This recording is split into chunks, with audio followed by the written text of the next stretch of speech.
नमस्कारम। एक प्रश्न है, क्या बुद्ध पुरुष को दोबारा जन्म हो सकता है? बुद्ध पुरुष यानी कि जिसने आत्मा को जान लिया है, आत्मा साक्षात्कार कर लिया है, परमात्मा को साक्षात्कार कर लिया है,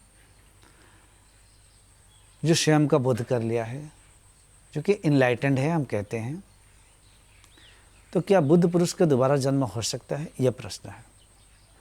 तो उत्तर है हाँ, हो सकता है, क्योंकि उसके पास फ्रीडम है।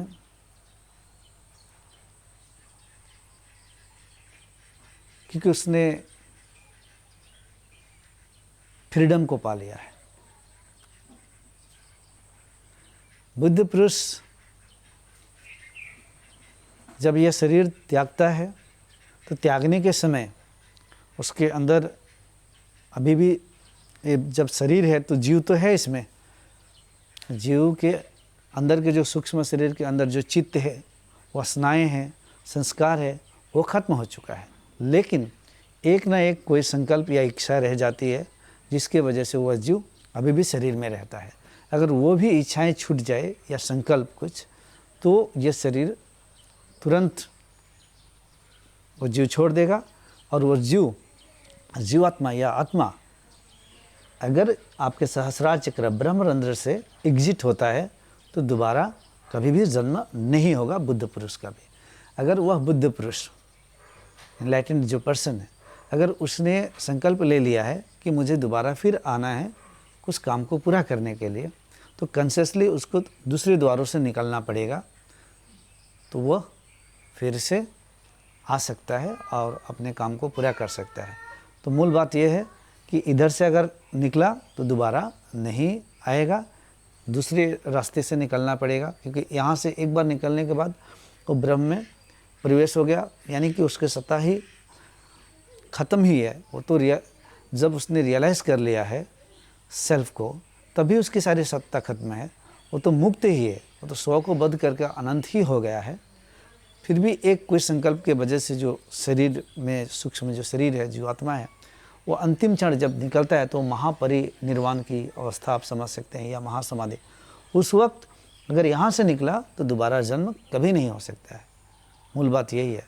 तो दोबारा जन्म फिर से होने के लिए उसको कहीं एक संकल्प, एक वासना, एक इच्छा को लेकर कहीं दूसरे द्वार से निकलना पड़ेगा। और ये भी बात मैंने क्लियर कर दिया कि एक ना एक संकल्प, इच्छा तो है, तभी तो उसके शरीर में अभी भी वो जीव है। क्योंकि वो भी छोड़ देगा तो बस खेल समाप्त। देखिए, मैं यहाँ पर एक बहुत सुंदर चीज़ आपको बताने वाला हूँ। आप लोगों ने रामकृष्ण परमहंस के बारे में तो ज़रूर सुने होंगे। जब वो प्रवचन दिया करते थे तब बीच बीच में वो अपने किचन में दौड़ के जाते थे और अपने धर्मपत्नी से कहते थे कुछ खाने के लिए दो, खाने के लिए दो। तो उनकी धर्मपत्नी कहते थे कि आप इतने खाने के लिए लोलुप थे और इधर ब्रह्म ज्ञान, आत्मज्ञान दे रहे हैं इतने सारे लोगों को, वो लोग सुनेंगे, जानेंगे तो क्या कहेंगे आपके बारे में।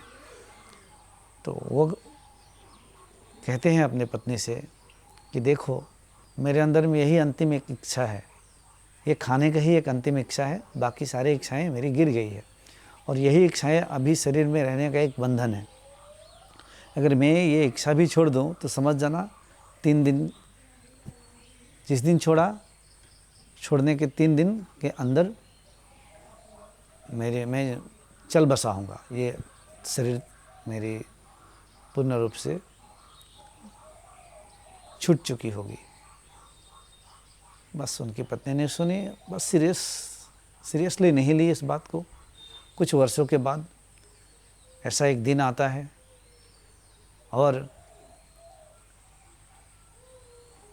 एक अद्भुत चीज़ घटती है वहाँ पर।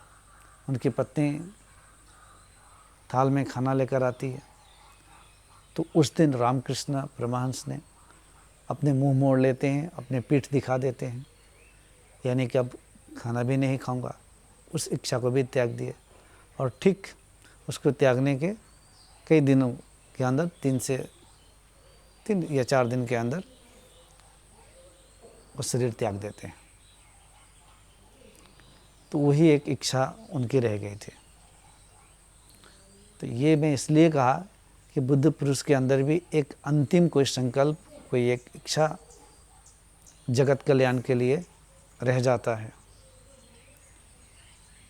वो भी छोड़ देगा तो उसको तुरंत ये शरीर छोड़ देना पड़ेगा, यही है। लेकिन वो कोई भी इच्छा रखकर किसी दूसरे द्वार से एक्सेप्ट ब्रह्मरंध्र निकलता है तो फिर से आ सकता है। It is his choice because he has the freedom to come again. Thank you.